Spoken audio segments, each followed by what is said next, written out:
ఎట్లా బ్రతుకుడు డ్రైవరు మాటలడుగుతుంటే గ్రూపులు. ఎట్లా బ్రతుకుడు డ్రైవరు మాటలడుగుతుంటే గ్రూపులు. మూడేండ్లకోసారి కొత్త బండి అంటే కోట్లు ముల్లెగట్టుకుంటండ డ్రైవరు. ఎండవాన అనక రోడ్ల పైన తింటూ ఫైనాన్సులెల్లక అప్పుల పాలయ్యి.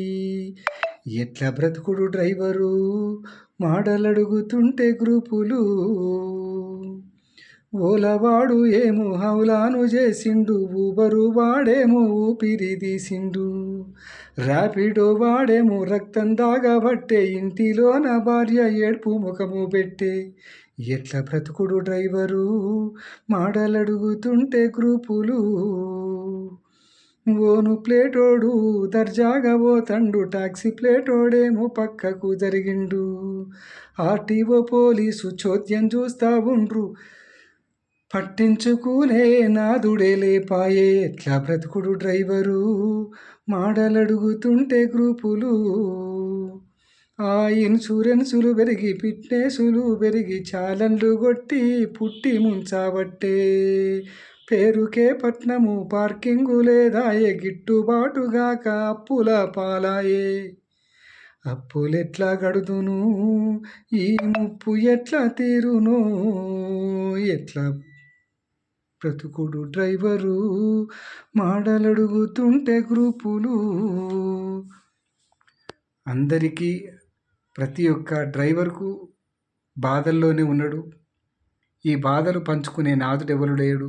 ఏ నాయకుడు రావట్లేదు డ్రైవర్లను కాపాడాలని. కనీసం అయ్యో ఇట్లయితుందని బాధపడే వాళ్ళు కూడా ఎవరు లేకుండా అయిపోయినారు.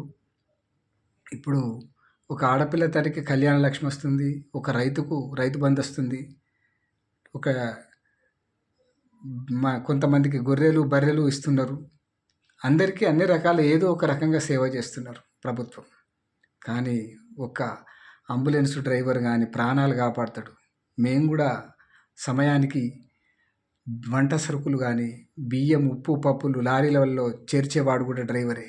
అతను రాకపోతే చాలా కూడా ఇబ్బంది అవుతుంది. మమ్మలను కూడా ఒక రైతుకి ఇచ్చినంత వాల్యూ, ఒక ఆర్మీకి ఇచ్చినంత వాల్యూ మాకు కూడా ఇవ్వండి.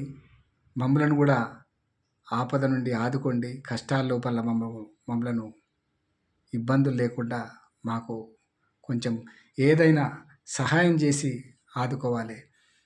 ఈ ఒకవైపు కంపెనీలలో షీట్ల ధరలు దిగినాయి, పెట్రోల్ డీజిల్ ధరలు ప్లస్ బండికి సంబంధించినట్టు అన్నిటువంటి టైర్లు ట్యూబులు అన్ని ప్రతి ఒక్క ఐటెం పెరిగింది. కానీ మా షీటు ధర దిగింది. మరియు ఓన్ ప్లేట్లు ఏకచిత్రాధిపత్యం వహించిన ఆర్టీఓలు పోలీసులు పట్టించుకోవట్లేదు. మరి మేము ట్యాక్సీలు ఎట్లా కట్టాలి, ఇన్సూరెన్స్లు ఎట్లా కట్టాలి, ఫిట్నెస్లు ఎట్లా చేయించుకోవాలి, పర్మిట్లు ఎట్లా తీసుకోవాలి? మా బతుకు కిరాయిలు, ఇంటి కిరాయిలకు మాకు సరిపోవటం లేదు. కాబట్టి మా గురించి కొంచెం ఒక కన్నేసి మాకు ఏదన్నా సహాయం చేయండి. ఇది మా యొక్క డ్రైవర్లందరి తరపున వినతి.